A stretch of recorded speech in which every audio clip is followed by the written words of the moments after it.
All right, we're ready for Mark chapter 14, and you did not get a handout of questions for next week. This is our itinerary, and we have anywhere from 16 to 17 weeks in a trimester, depending on how the Sundays or Wednesdays fall. Have 16 chapters. We had 17 weeks. Doesn't take a Solomon to figure out we've got an extra week there. So we divided chapter 14. So right here, we're dividing chapter 14 from this week into next week as well. So we're going to go through about verse 31, and then the rest of the chapter we'll deal with next time. So the questions you have on Mark 14 will be the same questions you'll have for next week. So they're extra on the pew. If you didn't get a copy and need that, you can get that after class. So that's where we're going to be for the next 2 weeks. We are in the last section of our outline of the events at Jerusalem, subdividing that.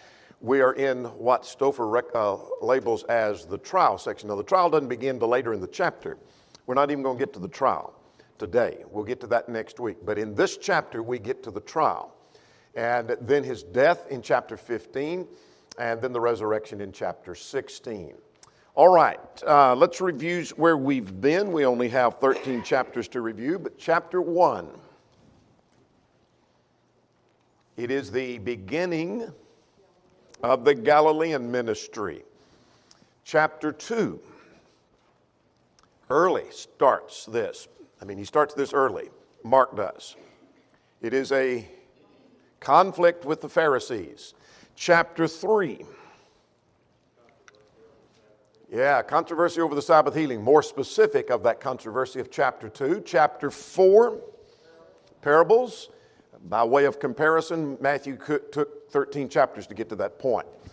Chapter 5, 3 miracles giving evidence. Chapter 6, John beheaded, took Matthew 14 chapters to get to that point. Chapter 7, eating with unwashed hands, and more miracles providing evidence. Now, Mark was driving to a conclusion that's found in this next chapter, chapter 8, and it deals with Peter's confession that he indeed is the Christ, the Son of the living God. Discussion of discipleship, which you see in Matthew 18, giving a comparison. Chapter 9, transfiguration, Matthew 17 by comparison. Chapter 10, divorce and remarriage. You tell me in Matthew 19, yes, parallel.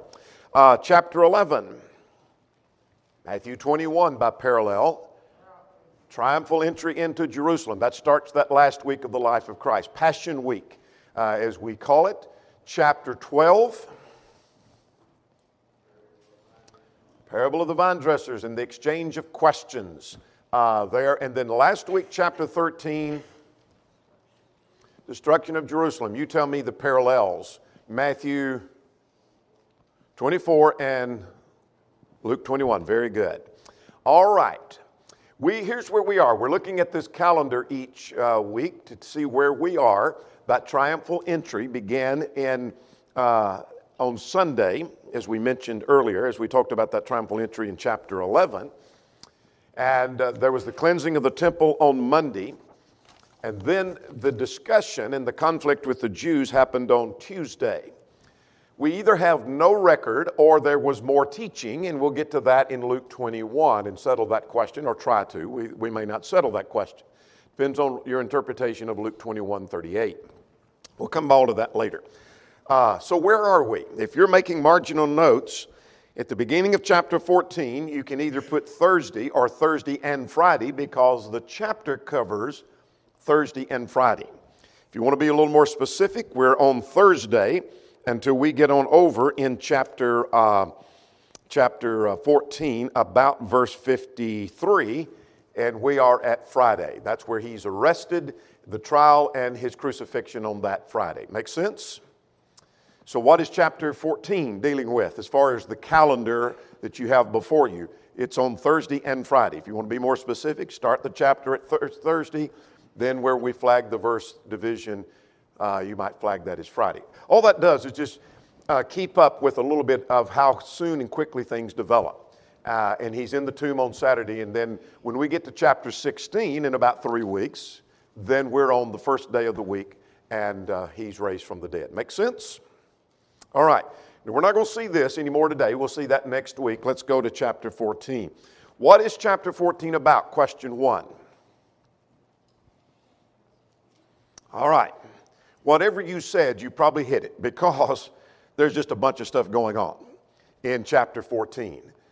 There's the plot, there's the anointing, there's Judas's betrayal, there is part of the trial starting before the Sanhedrin. Peter denies the Lord, praying in the garden. Anything you said, you're probably going to pick something in the chapter. I call it simply the betrayal, the arrest, and the trial. So here's the betrayal. Early on in the chapter, we'll get to that. We'll get to the betrayal. We'll get to the arrest, or not quite get to the arrest, but we'll talk about or infer some things about the trial. Make sense? When we get through next week, we'll have covered all of that. So here's what we have by way of outline, and we'll be seeing this all throughout. But to be a little more clear, here's where we're going to go today. What's shaded out in gray we'll not get to today, so we're going to cover hopefully through verse 31. That's my goal. That's my target. And then we'll finish the chapter. Making sense? All right. Let's look at a question or two here. Question number 2, what was the plot mentioned in verse 1 and 2, and why was it not fulfilled?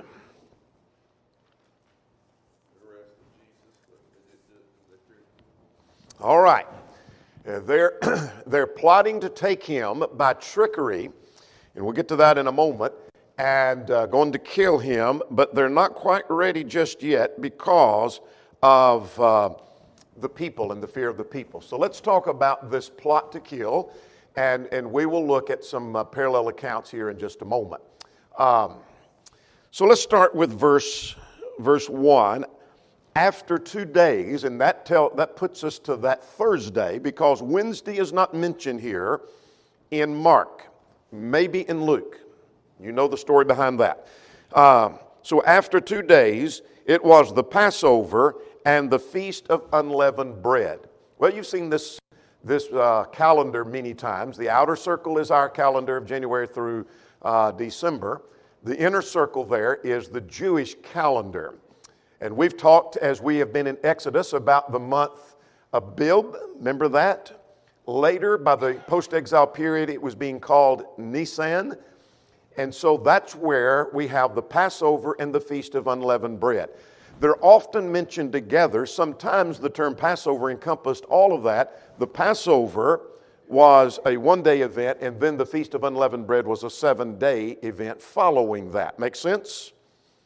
So that started, they killed the Passover on the 15th of Nisan. So you see that little red line right there about midway of Nisan, or the month Abib, if you want to take the Old Testament terminology.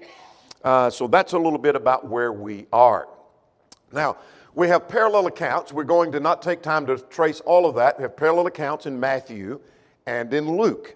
And we're only going to mention things as we go along, as they may enhance our understanding of that. So let's get verses 1 and 2. We know the time, and the chief priest and the scribes sought how they might, I've lost my place here. Yeah, verse 1. The chief priest and the scribes sought how they might take him by trickery and put him to death. But verse 2 says, during the feast they wouldn't do that, lest there be an uproar among the people. Well, there's a couple of things going on here. One is the popularity of Jesus has waned by this point, according to John 6. The multitudes are not following, but there's still a big enough crowd that are gathered in Jerusalem that they're concerned about the effect of all of that. Matthew, I believe it's Matthew. Let's go over to Matthew chapter 26, the parallel account to that. This is not a big deal. Verse 3 mentions that it was, verse 3, the chief priest and the scribes and the elders of the people. This flags another group of people. So here's the chief priest, here's the scribes, and then the elders, those that were revered as the leaders among them. were those that were, in other words, the whole group of the leadership of the Jewish nation is the point. We're ready to kill him. They're wanting to get rid of him and kill him and crucify him and do something with him, but not the timing just isn't right, they think. All right? Does that make sense? All right. Now let's look at our questions again. Question number 3, what did Jesus say in response to the charge that the use of costly oil was a waste?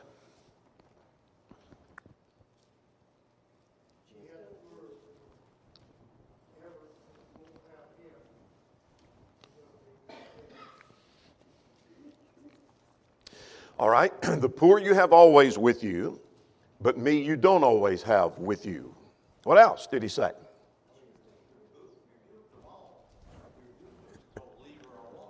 All right. Right. Good point.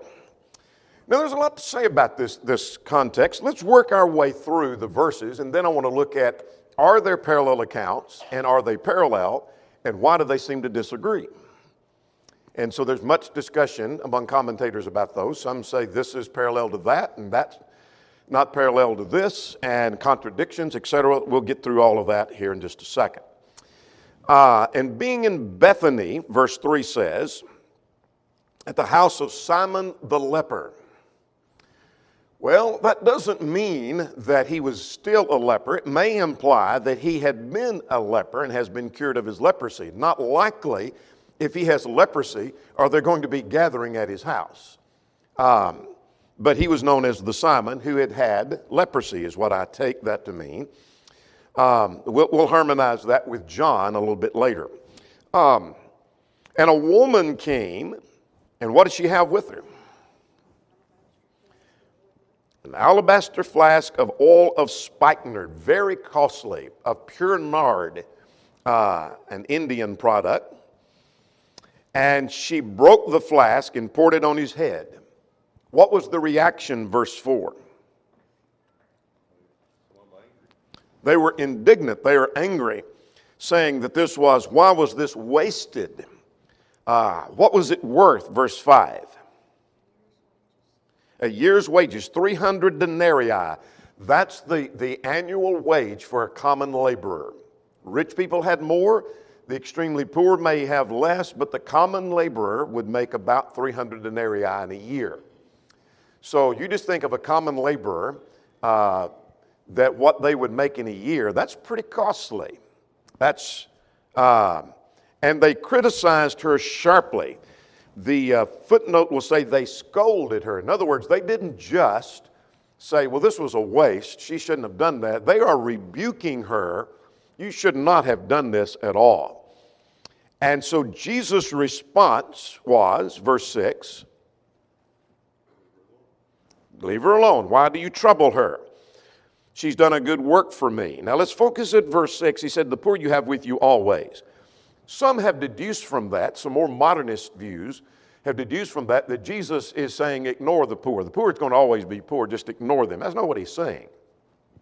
What he's saying is the opportunity to take care and help the poor you will always have because there's always going to be poor people around.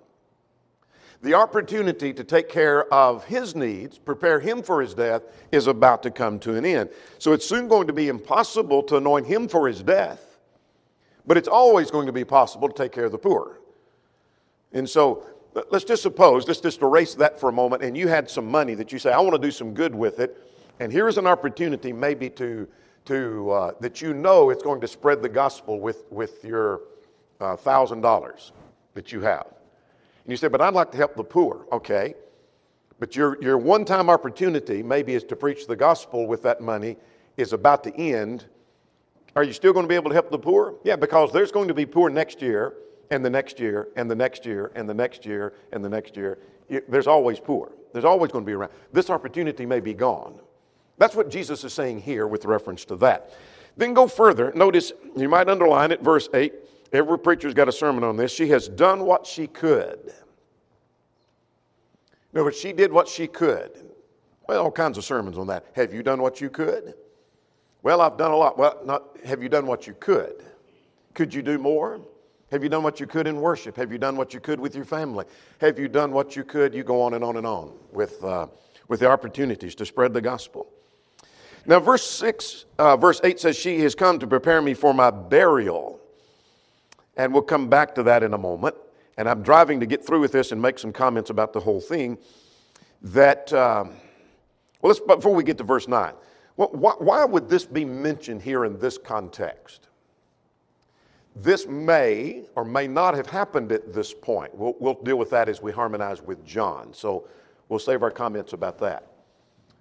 But why mention it here, whether it fits here chronologically, it's forced here in all three gospel accounts, or three of the gospel accounts.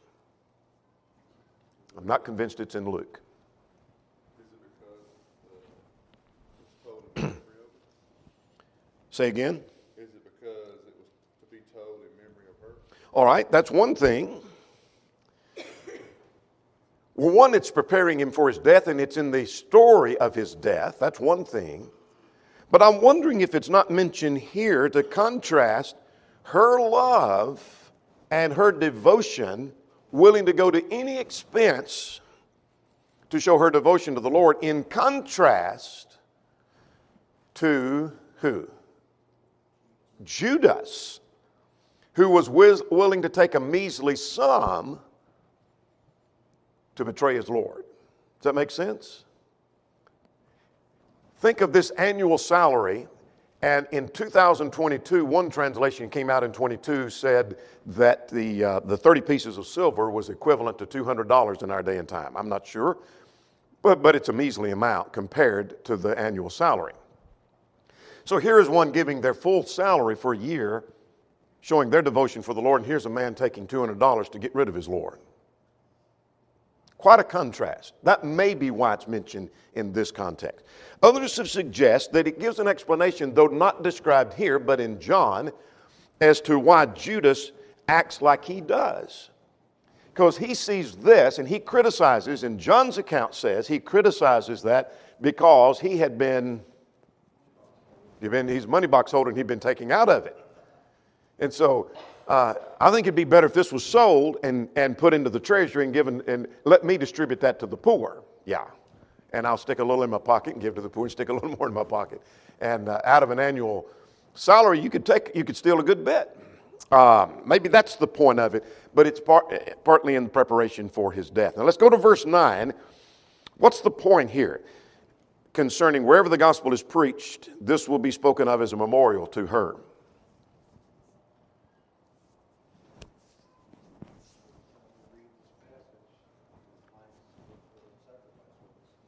Exactly.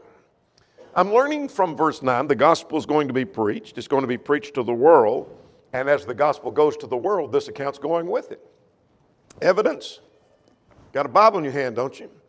This is the gospel that's gone to the world. And everywhere your Bible has gone, your New Testament has gone, this story's gone with it. And so we're reading the gospel account in Matthew, we read it in Mark, we read it in John, and every time we read that, we read about this, and it's a memorial. So all this criticism you're making of her, her story is going to be told. And so is their criticism going to be told all over the world, and it has been. All right.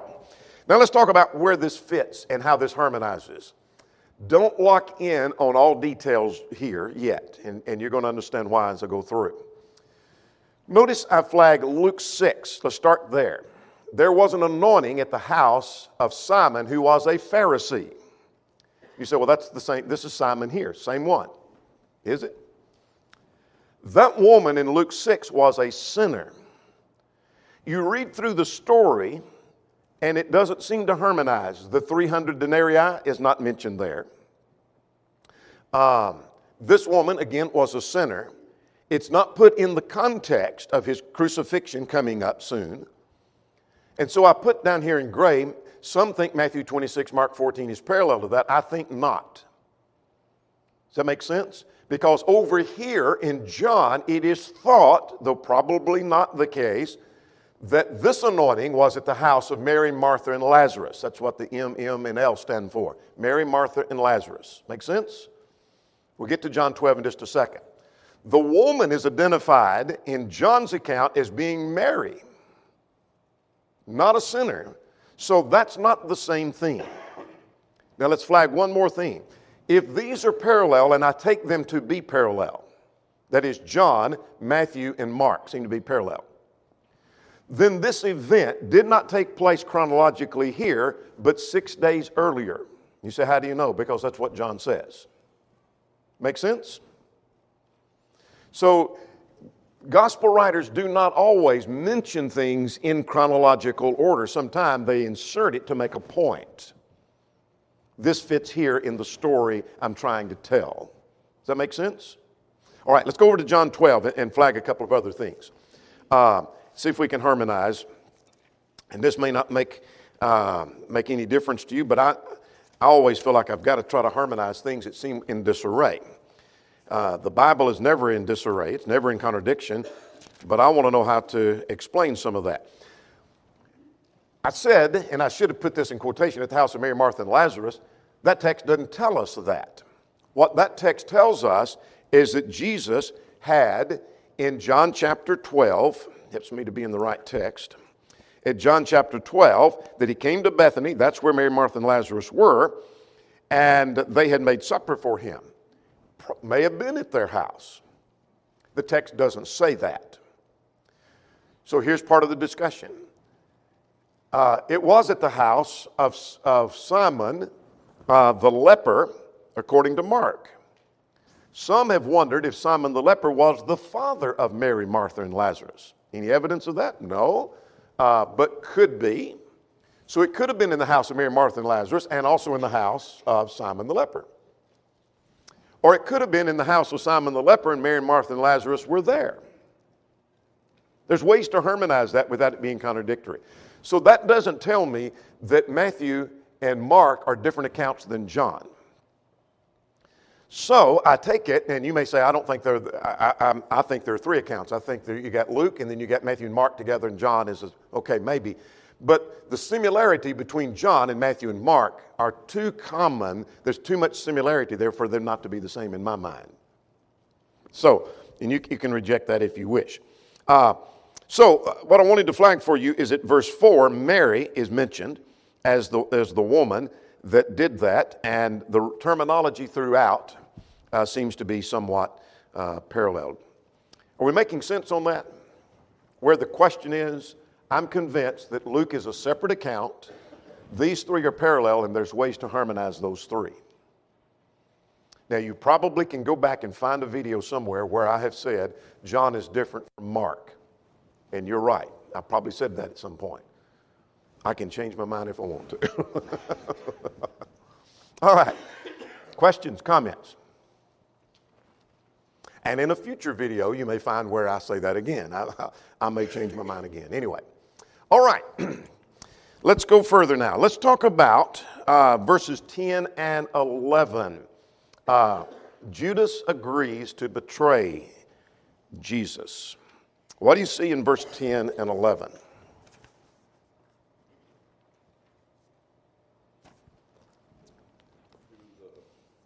would betray you, but they were happy to hear it because what we talked about earlier, they were afraid of the crowd, so they gave him the money. They were happy to give the money. All right. Very good. There's two things I want you to take notice of here. One is parallel accounts are going to, let's talk about the money first, and then we'll go back to verse 10. The amount is not given here at verse 11. But parallel accounts to that that we have in Matthew and in, we have it in Matthew and in Luke. Matthew 26, 14 to 16 in Luke here suggests it's 30 pieces of silver. So that's the amount of money. We've already mentioned the measly amount that would be. In 2022, I think it was supposed to be worth 200. Let's even double that, say 400. Let's even double that and make that 800. That's a measly amount to sell your Lord for. Let's go back to verse 10. What's interesting to me is he initiated this discussion. You see that at verse 11? That Judas, one of the 12, went to the chief priest. to betray him to them. It's not they came and put pressure on. We'll give you money. We'll give you a sizable amount of money. We'll put you in a position of power and influence. We'll do whatever you need. We just need you to betray him. No, no, no, no. He goes to them. I will betray him. What will you give me? And he didn't name his price very high, did he? He could have doubled that, tripled that, and they probably would have paid it. They would steal from people to do this. And so you think about how he initiated that, and then he sets this measly price for what that may be worth. Now, I want to raise a question. Why did he betray Jesus? Ray Pritchard said, Judas remains a mystery wrapped inside a riddle. I think he's right about that. See, on the surface, you would not expect Judas to do this. Now, we're not told yet, reading through Mark's account, this is our cursory study of the gospel of the life of Christ. We haven't been privy to the stealing that he's been doing. So we don't know that. We don't see that. And so what we know about Judas was he was personally chosen by the Lord to be an apostle. He forsook everything like all the others to follow him, been with him for 3.5 years, traveling all over Israel. He saw all the miracles. He heard all the great sermons. He was sent out just like all the others preaching the gospel. He was chosen to be their treasurer. You don't choose people to be your treasurer if you don't trust them. He was not less experienced than all the rest. It's not like he was a beginner and he doesn't know much of what's going on. You would not expect this of Judas, would you? So what was his reason? Well, chapter 12 of verse 6. You might flag that here in Mark. That the parallel account says he was a thief. He was a thief. So if it was greed, some think it was, he did this for money. Well, number one, he sure didn't ask for much, did he? And when he got through, he didn't have much to show for it. So was that it? I don't know. It's possible that it was for money. It's possible that he was disillusioned. And I think there's something to this, as some have suggested that he was looking for Jesus to be some kind of political Messiah. Remember, the disciples were dull in their hearing and they didn't understand the nature of the kingdom. Perhaps he was looking for this Messiah that he was working for to overthrow the yoke of Rome.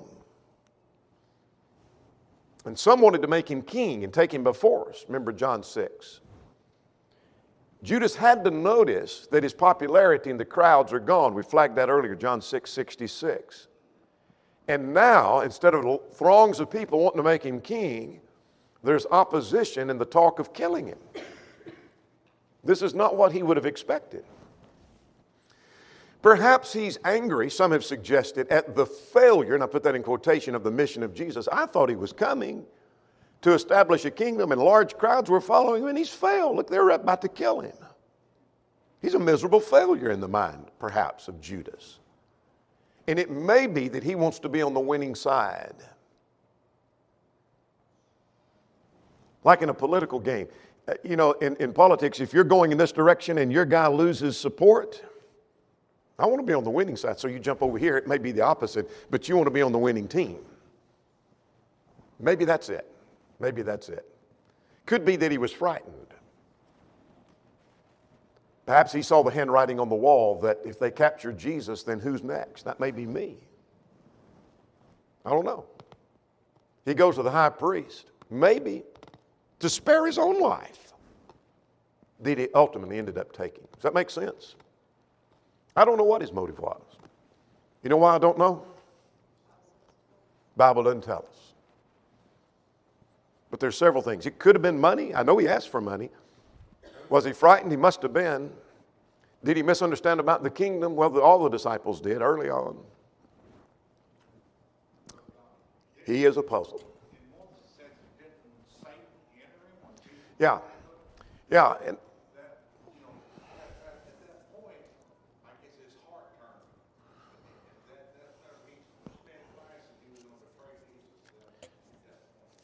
In John's account of that, in John 12,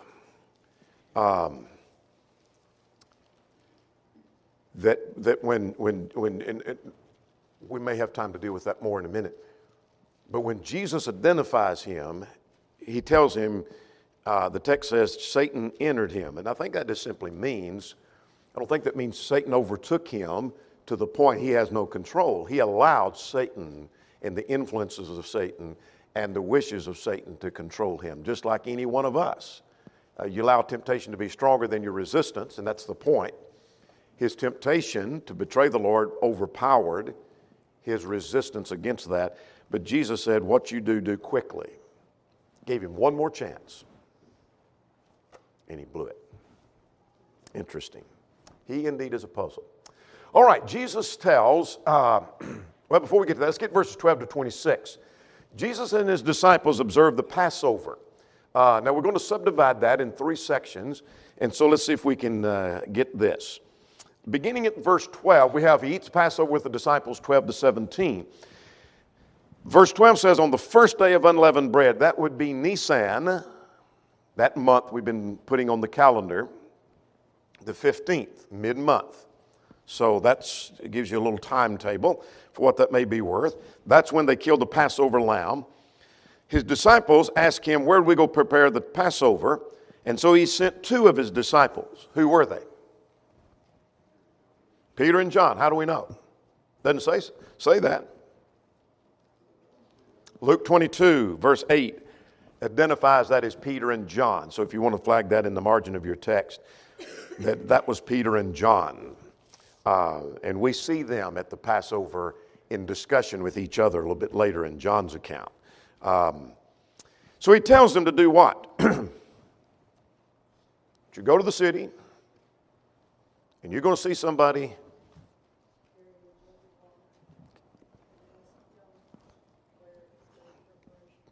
Yeah. Very good. They carry this pitcher of water, and you're going to tell them the teacher, which is obviously a reference to Christ, where is the guest room where we may, and he will take you and show you not just a room, but an upper room that's furnished, and you go make ready for that. So when they go, here's something you might want to underline, verse 16. What'd they find it? Just like he had said to them. You learn anything from that? More proof, absolutely. More proof, more evidence that he is divine. Not that you're going to see somebody there and you'll see somebody walking and you'll ask him, oh yeah, I've got a room. You're going to see somebody carrying a pitcher of water and he's going to show you not a room, but an upper room. And not only an upper room, but it's a furnished room. There's a lot of chances for this to be missed if it's not divine working. And so they prepared the Passover. In the evening, he came with the 12. All right. He announces that one's going to betray him in verses 18 to 21. And so as they ate, he said, and by the way, again, this is not in true chronology always, because the other accounts, I believe it's John puts this, or Luke, I think, puts this at the end of instituting the Lord's Supper, where here it seems to be before that. But be that as it may, what that's worth, you can study that out on your own time. What does he say at verse 18?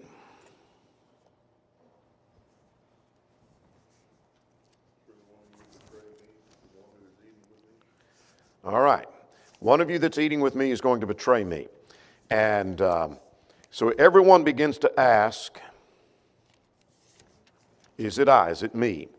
And so let's flag a couple of parallel here things.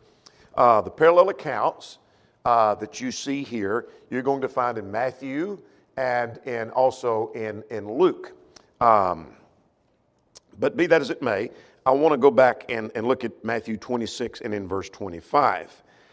That Judas asked him, Rabbi, is it I?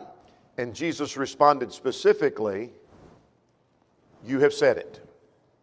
Yes, it's you. All right. Now let's go to the account over in, let's see, I'm looking at 21. John's account is where I want to go, John 13. Let's go to John's account. John's account gives us a little more insight to that in John 13, starting at verse 21. And as he begins to talk about that, the disciples were perplexed, and John, who was leaning on his bosom, Simon Peter motioned him to ask him, who is this? And so he asked, well, who is it? And he said, the one whom I give a piece of bread. So he dipped a piece of bread and he gave it to Judas Iscariot.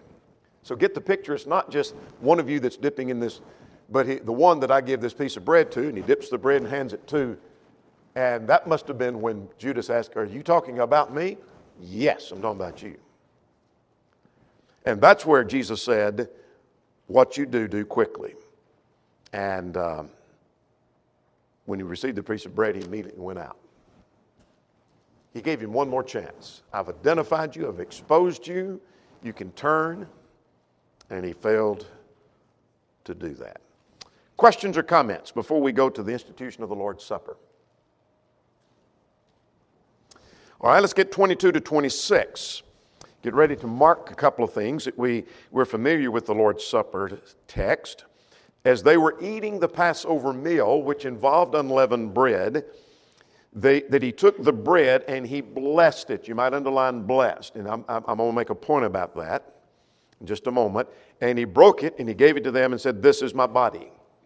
Well, he's still in his body. He still has his body. What he means is this is representative of my body. I'll give you more evidence of that in a second. Then he took the cup, and when he had, now what's the next phrase? Given thanks. Might underline that. Draw a line between blessed and given thanks. That's what blessed means.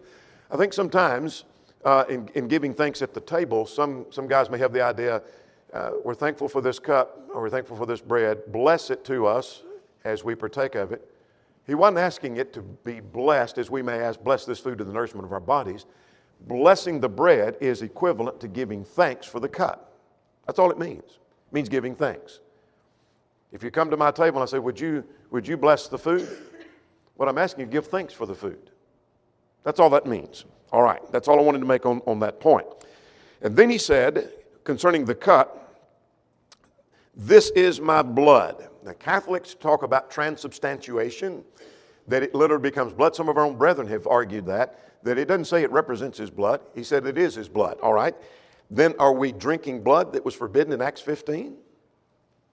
Forbidden in Leviticus 18, all through the Old Testament, even in New Testament times, Acts 15. Are we literally drinking blood? No. And by the way, he says, this is my blood, while blood was still running through his veins.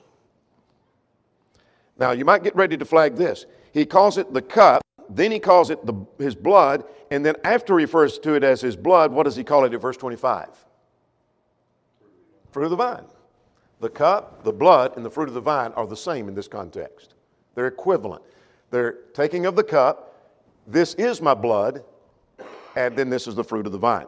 Then another thing I want you to notice at verse 25 is that this would be partaken in the kingdom. And so, and the parallel accounts of Luke 24 says it will not be until then. Now, I mean, we've got about 30 seconds to go, so let's quickly do this, and we'll have made our goal of 30. Jesus tells Peter that he will betray him. The quotation that he said, all of you be made to stumble, and he quotes from Zechariah 13:7, if you don't have references to tell where that's from. And Peter responded saying, if all are made to stumble, yet I will not be. And he said, today, even this night, before the rooster crows twice, you'll deny me 3 times. You might flag verse 72. It happened. And over at 72, flag verse 30 to point back over here. Let me add one more thing. Then he said 2 more things. Verse 31, if I have to die with you, I will not deny. I'll never do that. I'll never do that. Luke's account, Luke 22, Jesus said, I've prayed for you. Satan has desired you, the disciples, but I've prayed for you, that's specific, you, Peter, that your faith fail not. But when you are converted, your faith's going to fail. The bottom's going to fall out of your faith. And it did that very night. Make sense? We hadn't seen it happen yet. We just see the prediction of that. So we'll pick up at verse 32 next time and Jesus in the garden, the betrayal, the arrest, the Sanhedrin, Peter then denies the Lord. All that's to come next week. All right, we'll stop right there.